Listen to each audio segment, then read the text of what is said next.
حج کیا ہے یہ انشاءاللہ مختصر انداز میں آپ کے سامنے پیش کرنے کی کوشش کریں گے۔ نبی صلی اللہ علیہ وسلم جس قوم کے پاس بھیجے گئے وہ قوم ابراہیم علیہ السلام اور اسماعیل علیہ السلام کی شریعت پر چلتی تھی۔ ابراہیم علیہ السلام کی شریعتی سے حج کا سلسلہ چل رہا ہے، اور مکے کے لوگ اور مکے کے اطراف جتنے عرب کے لوگ ہیں وہ سب حج کرنے آتے، لیکن حج میں ان میں اللہ کی عبادت کے ساتھ ساتھ بدھ، شرک پرستی، وسیلہ گری سب کچھ داخل ہو گیا۔ نبی صلی اللہ علیہ وسلم کی جب نبوت کا اعلان ہوا تو آپ صلی اللہ علیہ وسلم 13 سال مکے میں رہے، اور اس کے بعد مدینہ ہجرت کرنا پڑا آپ کو حالات کے پیش نظر اللہ کے حکم سے۔ مدینہ جانے کے بعد آپ صلی اللہ علیہ وسلم وہاں 10 سال رہے، مکمل 23 سال آپ کی نبوت کی زندگی ہے، اور 90 سال میں آپ صلی اللہ علیہ وسلم نے ابو بکر صدیق رضی اللہ عنہ کو حج کے احکامات دے کر، حج کے طور طریقے درست کر کر مدینے سے مکہ روانہ کیا، یہ بتانے کے لیے لوگوں کو حج کے طریقے بتا دو، جس میں اول چیز یہ تھی لوگ لنگے ہو کر طواف کرتے تھے، انہیں پھر یہ کہا گیا کہ احرام کی حالت میں طواف کرنا ہے، صرف رائٹ شولڈر مرد کا کھلا رہے گا، بس یہ بیسک باتیں، عورت کے لیے یہ حصہ اور ہاتھ کا حصہ یہ کھلا رہے گا، لیکن غیر محرم جب سامنے آئے گی وہ اپنے چہرے پر ڈھانپ لے گی۔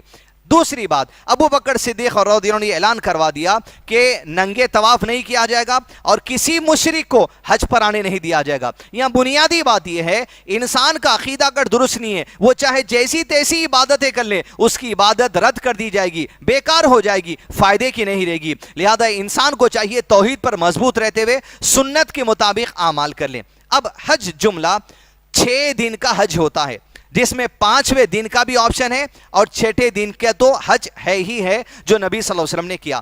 حج کا آغاز ہوتا ہے ذی الحج کے مہینے کی 8 تاریخ کو۔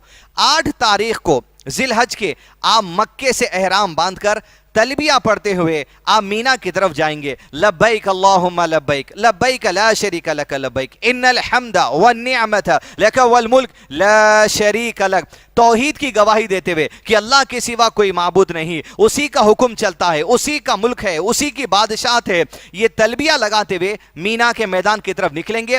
فجر کی نماز مکے میں ادا کرنے کے بعد مینا میں پہنچ کر ظہر اور عصر کی نماز ملا کر پڑھیں گے، پھر شام کو مغرب اور عشاء کی نماز ملا کر پڑھیں گے، رات کو مینا کے میدان میں قیام کریں گے۔ اس کے بعد جب رات ہی کو مغرب کے بعد 9 ذی الحج شروع ہو جاتی ہے، 9 ذی الحج کو اب آپ فجر کی نماز کے بعد عرفہ کے میدان کی طرف نکلیں گے، وہی تلبیہ پڑھتے ہوئے۔ عرفہ کے میدان میں ظہر کی نماز سے پہلے، زوال سے پہلے آپ کو پہنچنا ہے، وہاں پہنچ کر ظہر اور عصر کی نماز ملا کر امام صاحب مسجد میں پڑھائیں گے، ان کے ساتھ جو سو ملا کر پڑھنا ہے۔ اس کے ساتھ ہی پہلے خطبہ دیا جائے گا اور اس کے بعد ظہر اور عصر کی نماز پڑھائی جائے گی۔ ظہر کی 2 رکعت پڑھیں گے، سلام پھیریں گے، پھر اٹھیں گے، عصر کی 2 رکعت پڑھیں گے، اور اس کے بعد پھر آپ جو سو اپنے کیمپ میں چلے جائیں گے۔ عرفہ یہ حج کا اصل ہے۔ عرفہ کے دن اللہ عز و جل تمام حاجیوں کے لیے مغفرت کے جو فیصلے نازل کرتے ہیں، شیطان کو جب اس بات کا علم ہوتا ہے تو شیطان مایوس ہو جاتے ہیں اللہ تعالیٰ کے اس فیصلے کو دیکھ کر۔ عرفہ کا دن، جس دن دنیا کے تمام مسلمانوں کو جو حج کو نہیں جاتے انہیں روزہ رکھنے کی تعلیم دی گئی تاکہ گزشتہ سال اور آنے والے سال میں جو صغیرہ گناہ ہوئے ہیں ان صغیرہ گناہوں کی معافی کے لیے یہ ایک دن کا روزہ کفارہ بن جاتا ہے۔ 9 ذی الحج کو مغرب کی نماز تک آپ عرفہ میں رکیں گے، لیکن مغرب نہیں پڑھیں گے اور عشاء نہیں پڑھیں گے عرفہ میں، اور عرفہ سے نکل کے اب آپ مغرب سے پہلے یا مغرب کے وقت میں جیسے غروب ہوتا ہے مزدلفہ کے لیے نکل جائیں گے۔ مزدلفہ میں پہنچ کر رات آپ کو مزدلفہ میں بسر کرنی ہے، اور مزدلفہ میں جب آپ پہنچیں گے تب پہنچ کر آپ کو وہاں پر مغرب اور عشاء کی نماز ملا کر پڑھنا ہے اور رات میں آرام کرنا ہے۔ پھر اس کے بعد صبح فجر کی نماز بھی آپ کو مزدلفہ میں پڑھنا ہے جب 10 ذی الحج شروع ہو جائے گا۔ اسے یوم النحر کہا جاتا ہے، قربانی کا دن۔ یہ عظیم دن ہے کہ اللہ تعالیٰ کو اس دن قربانی سے زیادہ کوئی دوسرا عمل محبوب نہیں ہے۔ تو فجر کی نماز کے بعد آپ نکلیں گے مزدلفہ سے